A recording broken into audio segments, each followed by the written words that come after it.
warkaasi daawadayaal waxaad kala socotaan TV-ga Somali Cable haatan waxaad ku soo dhawaataan wararka caalamka kuwa Great Britain iyo sidoo kale xubintii ciyaaraha wariyahayaga Salim Salaad Dhoorre ayaa u diyaara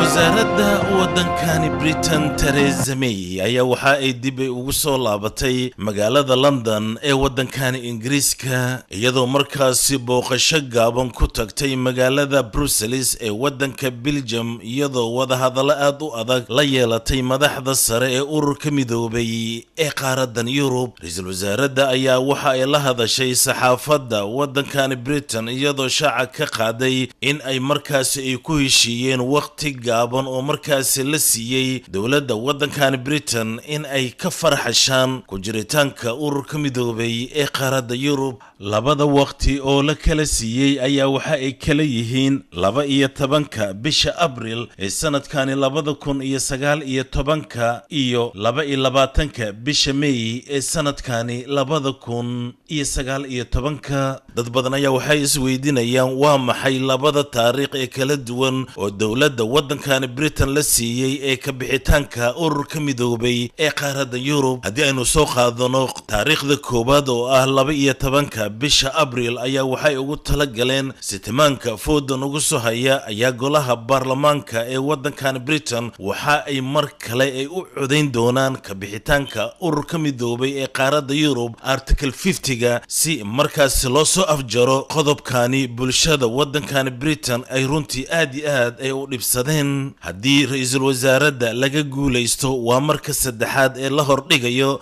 golaha baarlamaanka ee waddankan Britain ayaa waxa dhici kara in 12 bisha Abriil waa taariikhda loo qabtay dawladda waddankan Britain in ay heshiis la'aan ay ka baxaan ururka midoobay ee qaaradda Yurub. taariikhda labaad oo ah 22 bisha May ee sanadkani 2019 ayaa waxaa loogu tala galay haddii ay markaas si guuleysato Theresa May oo doonaysa ugu yaraan 75 mudane oo ka tirsan golaha baarlamaanka in uu codeyntaani sitimaanka foodan ugu soo haya ay markaasi ay golaha baarlamaanka ay samaystaan ay keeni doonto in wada hadallo xilli yar ay la qaadato heshiisyada kala duwan ee ururka midoobay ee qaaradda Yurub ay si fudud ay u dhameystirato 22 bisha Mayna ay noqoto xilliga ugu dambeeya oo heshiis lagu kala tagi doono waa ururka midoobay ee qaaradda Yurub.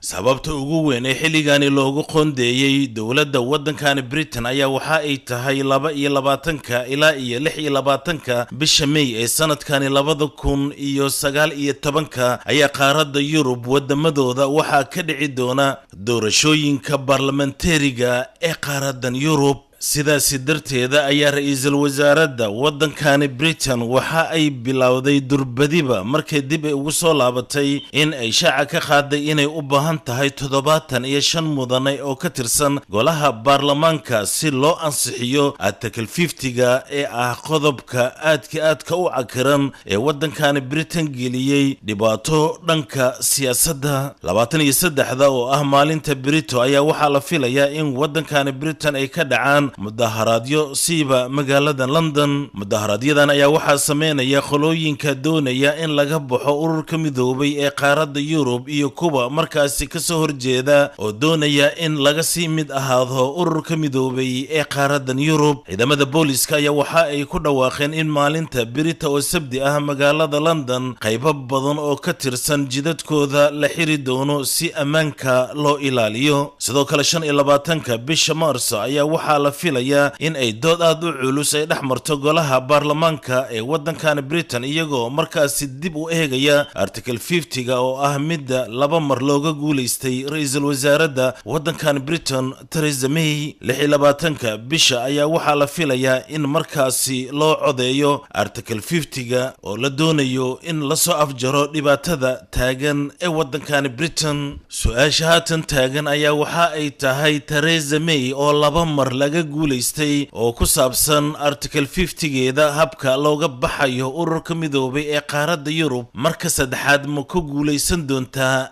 mise tan labaad ayaa waxa ay tahay gudoomiyaha golaha baarlamaanka ee waddankan Britain John Bercow ma qaadan doona sharci 400 oo sano ka hor jiray oo ku saabsan in hal qodob aanan lagu soo celcelin karin golaha baarlamaanka taasina ay markaasi ay dhigayso in go'aanka ugu dambaysa ay gaarto ra'iisul wasaaradda waddankan Britain Theresa May.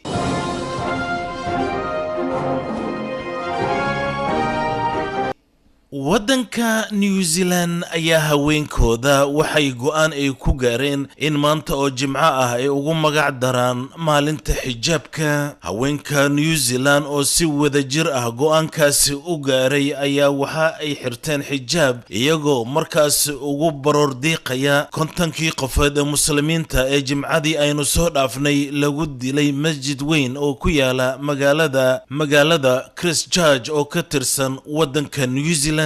maanta ayaa idaacadaha iyo telefishinada waddanka New Zealand waxaa laga soo daanayay aadaanka iyo aayado quraanka kariimka si ay markaas ay u muujiyaan solidarity oo ay la safan yihiin ummadda muslimiinta siiba kuba dhibaatada ay markaas ay ku soo gaartay waddankooda New Zealand. ra'iisul wasaaradda waddanka New Zealand ayaa waxa ay ka mid ahayd haweenkii tirada badnaa ee go'aanka ku gaaray in ay maanta ay xijaabtaan taasina ay markaas keenayso in waddanka New Zealand ay noqdaan waddanka kaliya ee adduunka siiba wadamada diinta masiixiga haysta in ay aad iyo aad ay kaga gubtaan dhibaatadii gaartay dadka muslimiinta ee lagu dilay waddanka New Zealand. ra'iisul wasaaraddan ayaa waxa ay ahayd ra'iisul wasaaradda go'aanka ku gaartay in aanan la magacaabin ninka dadkaasi dilay isla markaasina ugu baaqday telefishinada iyo idaacadaha ugu waaweyn ee waddankaasi haddii ay magaciisa isticmaalaan in ay mudan doonaan ganaax. sidoo kale baarlamaanka waddanka New Zealand ayaa maalintii shalay waxaa lagu furay aayado quraanka kariimka. ilaahay subxaanahu wa tacaala waxaan kaga baryaynaa dadkii masjidka gudihiisa lagu dilay Jimcadii aynu soo dhaafnay in jannadiisa fardowsa ahayd uu ka waraabiyo.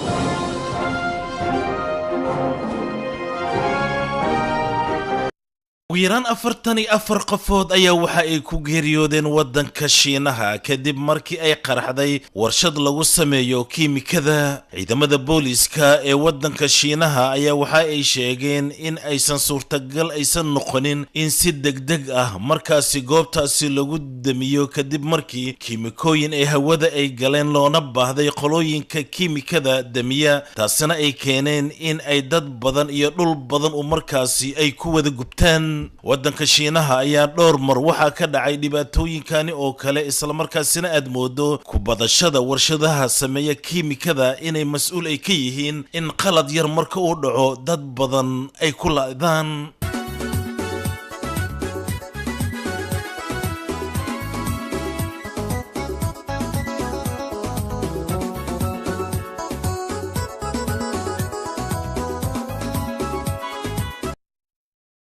haatanna waa xubinteeni kickoff ee cayaaraha iyo isboortiga. cayaar aad u xiiso badan oo ka mid ah cayaaraha qaaradda Yurub ayaa habeenkan caawa waxaa la filayaa inay ka dhacdo garoonka Wembley ee magaalada London. xulka qaranka ee waddankan Ingiriiska ayaa cayaar waxaa la filayaa aad u xiiso badan inay dhex marto xulka qaranka ee waddanka Czech Republic. cayaaryahanka Rashford ayaa dhaawacmay isla markaasina habeenkan caawa ah tababaraha xulka qaranka ee waddankan Ingiriiska waxa uu wici doonaa dhalinyaro aad u da'yar oo da'dooda markaas ay ka yar tahay 20 jir siiba dhanka weerarka. cayaartaas iyo sida ay ku soo gabagabowdo waxa aad ka daawan doontaan xubinteena kickoff ee cayaaraha isboortiga maalinta berita wahdo eebe uraale uu ka noqday. waa Saalim Salaad Dhowre wararkii waddankani Great Britain iyo xubinteena kickoff ee cayaaraha iyo isboortiga telefishinka Somali Cable bariga magaalada London ee waddankani Britain. wararkani Britain iyo kuwa caalamka waxaa fududeeyay shirkadda travelka ee Salim Travel and Tourism.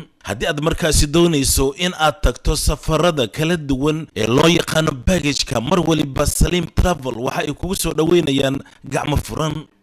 We are Salim Travel and Tourism. We are just one call away. You pack, we plan. Call us today at 0208 077 4718. Salim Travel and Tourism.